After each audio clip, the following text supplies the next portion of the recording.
So first and foremost, for some context, the designer of Vi's kit, also known as August Browning, but also used to be known as Riot Gypsy Lord, changed his name to Groovy Lord, or he just goes by August Browning at this point, because he found out that Gypsy was something of an insulting term, or at least offensive in certain parts of the world. And since, Riot Games and League of Legends is kind of a global game now, he thought that would be rude to keep the name and change it.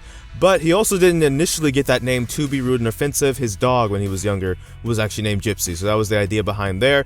But he changed it anyway. So in other words, a lot of people still call him Gypsy Lord, don't know what people say when they say Groovy Lord or August Browning. It's the same person, but he changed his name. He found it was offensive. He wanted, not to be offensive, so he changed it. Furthermore, his Twitch, he also had to change because he used to stream under the name Gypsy Lord as well. He changed it to Jinxie Lord.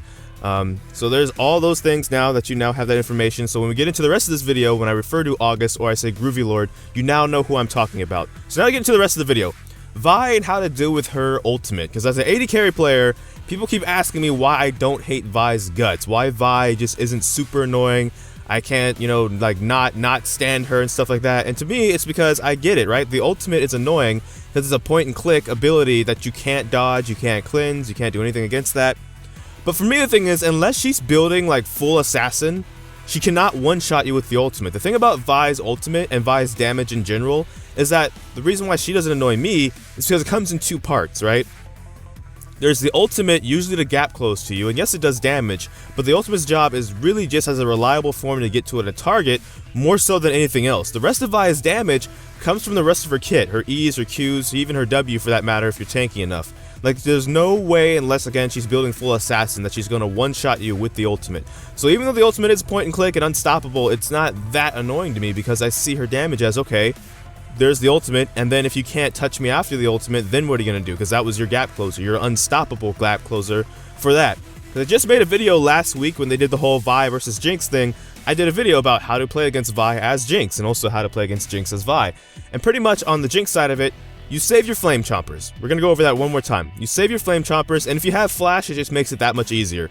You let her ult you, and you throw your flame chompers at yourself when you see the ult is coming. So that way, when she does the uppercut and then slams you back down, she gets snared on your flame chompers, in which case, you kite her to death.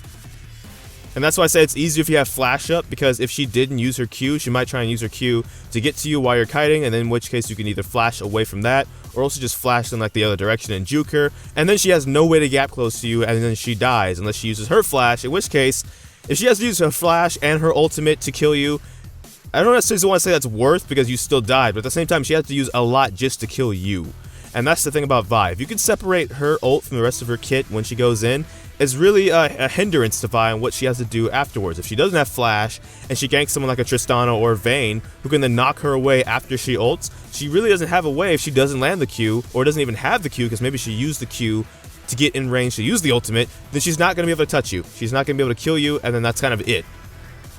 A lot of Vi's make the mistake of using the Q as a gap closer when a lot of her damage is actually on her Q. So if she uses the Q just to get in range for the ultimate and she doesn't have flash and you do, and you wait till after she uppercuts, of course, because if you flash early, she'll just follow your flash, then you deny her a lot of her damage. And that in itself is why I don't see Vi as such this annoying point-and-click unescapable monster. You look at her versus, say, Zed, right? And Zed I don't think is a problem. Again, as an AD carry player, I don't hate Zed. Nah, I might have like one problem with him, but ultimately, if I'm honest, I have maybe one problem with every champion in the game, including Jinx for that matter. I can name one thing about Jinx that I don't like.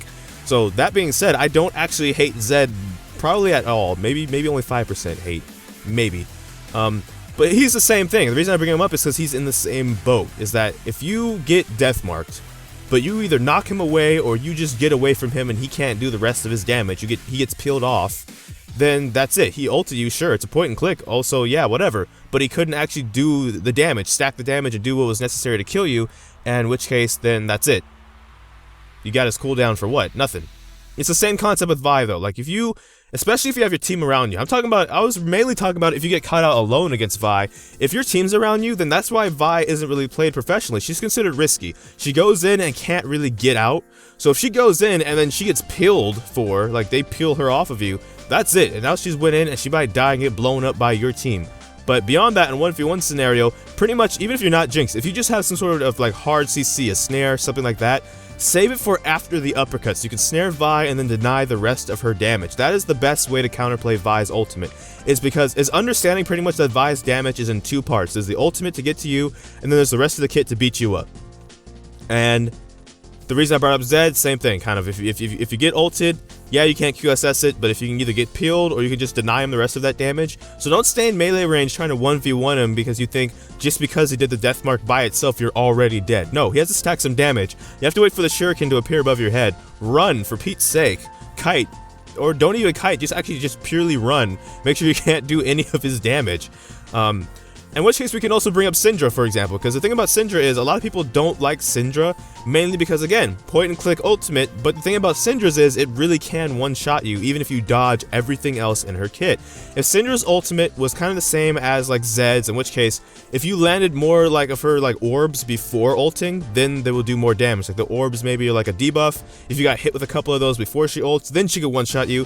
People wouldn't complain about Syndra maybe even at all, even if it was a point and click ability, because at least it would give you the option, hey, if I dodge these orbs, she can't one-shot me. She might even be able to have health me because Mage is doing a lot of damage. There's nothing new, but at the same time, I can't get one-shotted by a point and click because she didn't land these other abilities. So then all these posts about people saying, it's nice dodging everything of Syndra's just to die to her ultimate, it couldn't be a thing anymore, right? Because if you dodge everything else, then you can't get one-shotted. And if you didn't, that Syndra's actually good at landing skill shots, she's rewarded by one-shotting you. And that's the difference between like Syndra, Zed, or Vi, for example. Point and clicks, just kind of point and clicks, period.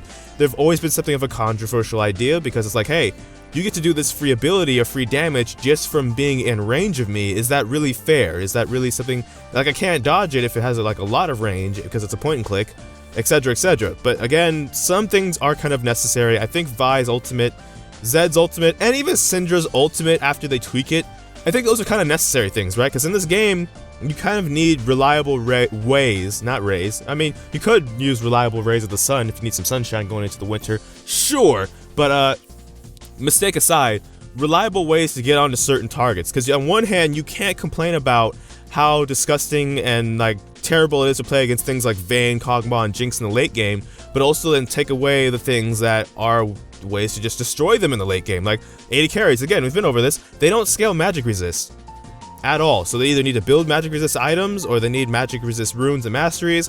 So that Jinx, Kog, or Vayne that's out of control, well, you look at Syndra, who is supposed to be annoying because you can't dodge her ultimate, or you dodge everything, don't dodge it because it's a point and click and you die. Well, that's how you're going to take out a really fed like Vayne, Jinx, Kog'Maw, etc, right? Same with Vi. Even though Vi can't one-shot unless she's building full like assassin, she can still get to those targets, and then the rest of the team might be able to follow up if you have a Sivir or Malphite, something like that, right? Even with Zed, for that matter, that's what assassins' things are supposed to be. Maybe not Vayne so much because she kind of is an assassin too, but those other champions, right? These are how you kill them. You have someone assassinate them in the back line. Hopefully they can get to them, single them out, and kill them. Like, I guess my thing just is, there's, on one hand, I get it, right? Like, those are point and clicks, they're hard to dodge because you can't dodge them, and then because of what they can do afterward if they're successful, it just makes playing against them really fun, annoying, even toxic seeming. But on the other hand, you have those other things that would be out of control and a lot more difficult to deal with if they didn't exist, right? And yeah, some people are like, if it's a fed Jinx, or it's a fed Vayne, or it's a fed Kog, and it's the late game, they kind of deserve to be powerful because that's their thing, right? They're late game carries. Well, guess what? It's the late game. Here they go. But at the same time, let's be realistic for once and be like, hey, let's not act like we haven't played these games and been like, we really wish we could have a way to kill that person. If we could only have drafted something different, right? You know what I mean?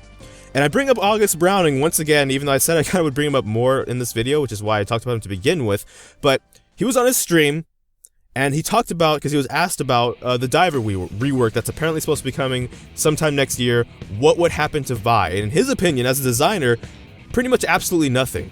So the ultimate wouldn't be reworked, it wouldn't be changed. At best, maybe the W might be changed, just because out of all the things in her kit, he feels that's the one thing that might not fit the best. He actually thinks it does, because it is punching, it's about armor shredding and stuff, and so his thing was kind of like, if I had to change something, but in his opinion, her kit is fine. She might need buffs or nerfs depending on when the update, you know, arrives. Maybe she's too powerful, maybe she's too weak, who knows. But beyond that, she's kind of the ideal definition of what a diver is. You go in, you get to a target, you blow them up, or you don't blow them up and now you die because it's very risky going in and doing that. So TLRDL, I just said that wrong. Pretty much Remember that Vi's ultimate and her damage is in 2 parts. If you can deny her damage after she ults, then you can deny her the ability to kill you. Unless she's building full assassin, then she'll one-shot you. But that's all for this video. Thank you for watching if you did watch this far. Life is full of a lot of kinks, so I don't know which video will be next. So until next time, take care from the Fire Good Eye FS.